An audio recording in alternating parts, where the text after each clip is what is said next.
नमस्कार, के न्यूज में आपका स्वागत है। मैं हूं आपके साथ मनोज मानस और आप देख रहे हैं स्पेशल रिपोर्ट। स्पेशल रिपोर्ट में आज हम सबसे पहले बात करेंगे भारत नेपाल के संबंधों के नए दौर की। दरअसल नेपाल के प्रधानमंत्री पुष्प दहल प्रचंड 4 दिवसीय दौरे पर भारत पहुंचे हैं। उनके दौरे के दूसरे दिन महाराजगंज के सोनौली में बहुप्रतीक्षित integrated check post land port का शिलान्यास किया गया है। पीएम मोदी और नेपाल के प्रधानमंत्री प्रचंड वर्चुअल तरीके से इसका शिलान्यास किया है। तो चलिए चलते हैं विस्तार में और बात करते हैं अपनी पहली खास खबर की।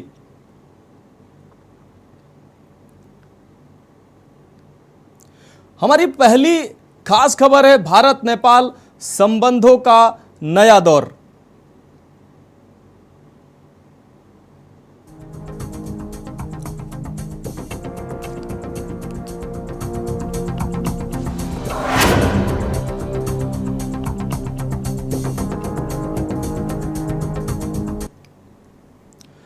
नेपाल के प्रधानमंत्री पुष्प कमल दहल प्रचंड 4 दिवसीय दौरे पर भारत पहुंचे हैं। प्रचंड ने पीएम मोदी से मुलाकात के दौरान ऊर्जा, व्यापार, कनेक्टिविटी पर बात की है। बता दें कि नेपाली पीएम के भारत दौरे से कुछ घंटे पहले ही नेपाल के राष्ट्रपति रामचंद्र पौडेल ने नागरिकता कानून में एक विवादास्पद संशोधन को अपनी सहमति दे दी है, जो नेपालियों से शादी करने वाले विदेशियों को राजनीतिक अधिकारों के साथ उन्हें तुरंत नागरिकता प्रदान करता है।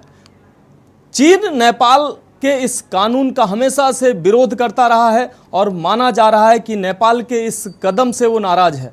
इन सभी परिस्थितियों में नेपाली पीएम का भारत दौरा बेहद अहम माना जा रहा है। दिसंबर 2022 में प्रधानमंत्री पद ग्रहण करने के बाद प्रचंड की ये पहली विदेश यात्रा है। देखिए हमारी ये स्पेशल रिपोर्ट। भारत नेपाल संबंधों का नया दौर। सोनौली में बहुप्रतीक्षित integrated check post ICP land port का शिलान्यास। पीएम मोदी और नेपाल के प्रधानमंत्री पुष्प कमल दहाल ने वर्चुअल तरीके से किया शिलान्यास। लैंड पोर्ट को 130 एकड़ की भूमि में करीब 500 करोड़ की लागत से बहुउद्देशीय हब बनाया जाएगा। नेपाल के लोगों के लिए नए रेल रूट्स शुरू होंगे। प्रस्तावित रामायण सर्किट के काम में आएगी तेजी।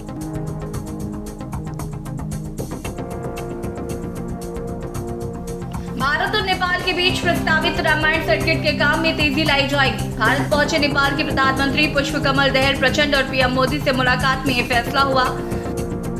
बातचीत के बाद पीएम मोदी ने कहा, दोनों देशों के बीच रामायण सर्किट का काम तेजी से पूरा किया जाएगा। प्रधानमंत्री बोले, मैंने और पीएम ने प्रचंड नेपाल भारत की पार्टनरशिप को हिट से सुपरहिट बनाने के लिए कई महत्वपूर्ण फैसले किए हैं। इसके अलावा दोनों नेताओं ने भारत नेपाल के बीच नेबरहुड फर्स्ट पॉलिसी पर भी चर्चा की है। इस दौरान हाइड्रो पावर डेवलपमेंट, एग्रीकल्चर और कनेक्टिविटी जैसे मुद्दों पर बात हुई।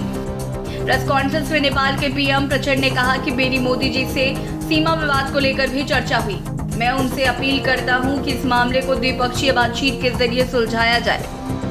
वहीं पीएम प्रचंड ने प्रधानमंत्री मोदी को नेपाल आने का न्योता दिया है। बता दें कि दोनों नेताओं के बीच हैदराबाद हाउस में बैठक हुई थी।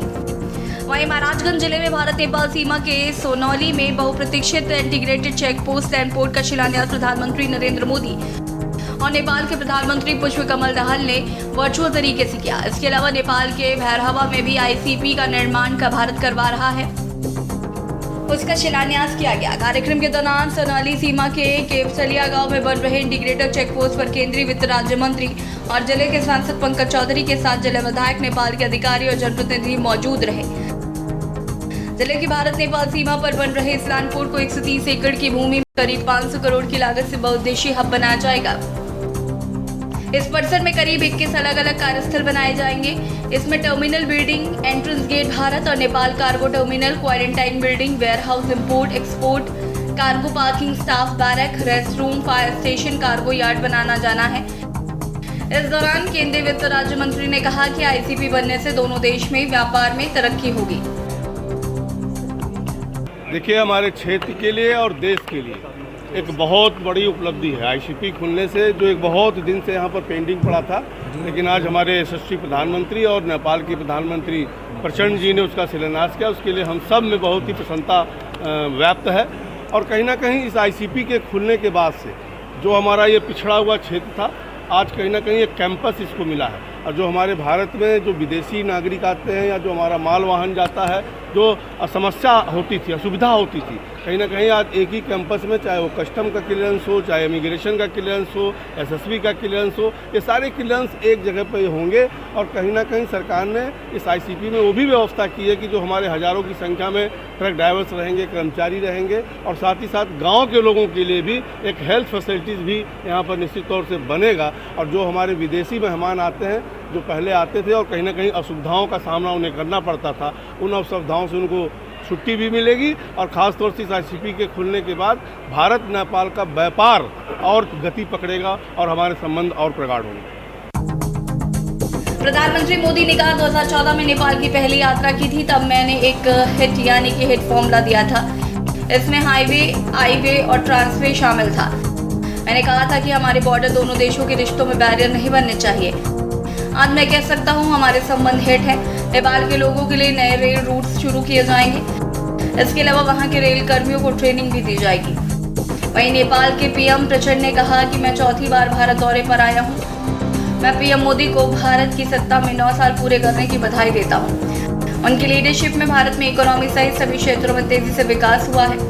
आज भारत और नेपाल के बीच संबंधों को आगे बढ़ाने के लिए कई महत्वपूर्ण समझौते हुए।